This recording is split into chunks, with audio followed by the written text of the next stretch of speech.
ഇന്ന് ബീഫ് ഉലർത്തിയതാണ് ഉണ്ടാക്കാൻ പോകുന്നത്. അതിനുവേണ്ടി 1/2 കിലോ ബീഫാണ്. ഇത് മുറിച്ച് കഴുകി വൃത്തിയാക്കി വെച്ചേക്കുന്നതാണ്. ഇനി ഇതിന് വേണ്ട ഇൻഗ്രീഡിയൻസ് എന്തൊക്കെയാണെന്ന് നോക്കാം. ഇൻഗ്രീഡിയൻസ് ആണ്: തേങ്ങയുടെ അരമുറി ഞുറുക്കിയെടുത്തതാണ്. ഇത് മീറ്റ് മസാല, ഉപ്പ്.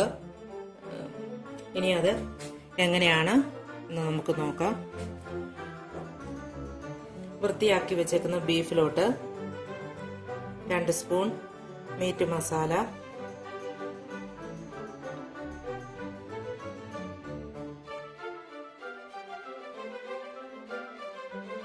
1 സ്പൂൺ ഉപ്പ്, 1.5 സ്പൂൺ ജിഞ്ചർ ഗാർലിക് പേസ്റ്റ്,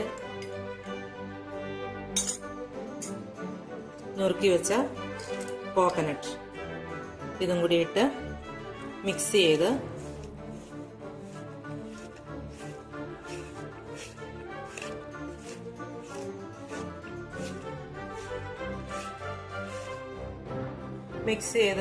നമുക്ക് അടുപ്പത്ത് വെച്ച് വേവിക്കാനായിട്ട് വെക്കാം.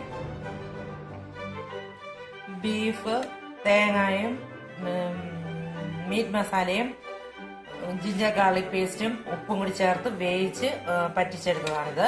അതിന് വേണ്ട ഇൻഗ്രീഡിയൻസ്: ഇഞ്ചി അരിഞ്ഞത്, വെളുത്തുള്ളി, ക്യാപ്സിക്കം അരിഞ്ഞത്, സവാള അരിഞ്ഞത്, മീറ്റ് മസാല, ഉപ്പ്, കുരുമുളക് പൊടി, കടുക്. ഇതിലേക്ക് ആവശ്യത്തിന് എണ്ണ ഒഴിക്കാം. 1 സ്പൂൺ കടുക് ഇടാം. അതിലേക്ക് ഇഞ്ചി അരിഞ്ഞതും വെളുത്തുള്ളിയും സവാള അരിഞ്ഞതും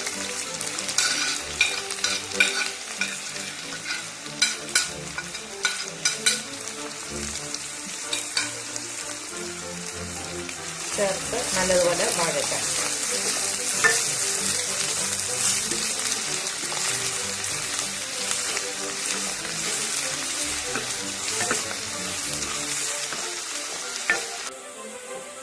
സവോളയും വെളുത്തുള്ളിയും ഇഞ്ചിയും നല്ലതുപോലെ വഴന്നിട്ടുണ്ട്. ഇതിനകത്തേക്ക് 2 സ്പൂൺ മീറ്റ് മസാല,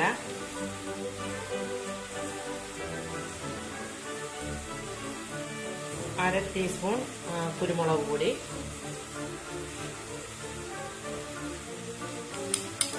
1/2 സ്പൂൺ ഉപ്പ്, ഇതൊന്ന് ചേർത്ത് നല്ലതുപോലെ ഒന്ന് വഴറ്റാം.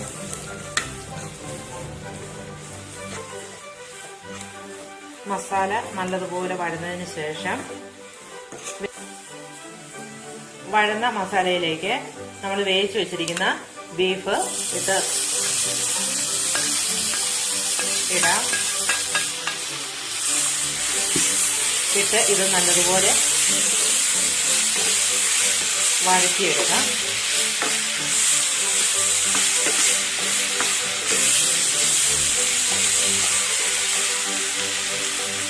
ബീഫ് പകുതി വഴന്നിട്ടുണ്ട്. ഇതിലേക്ക് നമുക്ക് അരിഞ്ഞു വെച്ചിരിക്കുന്ന ക്യാപ്സിക്കം കൂടി ചേർത്ത്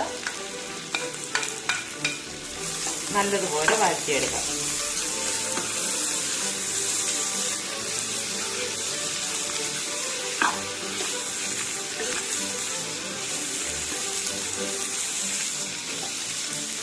ഇപ്പൊ നല്ലതുപോലെ ഉലർന്നിട്ടുണ്ട്. ഇനി നമുക്ക് ഇതൊരു പാത്രത്തിലേക്ക് മാറ്റാം.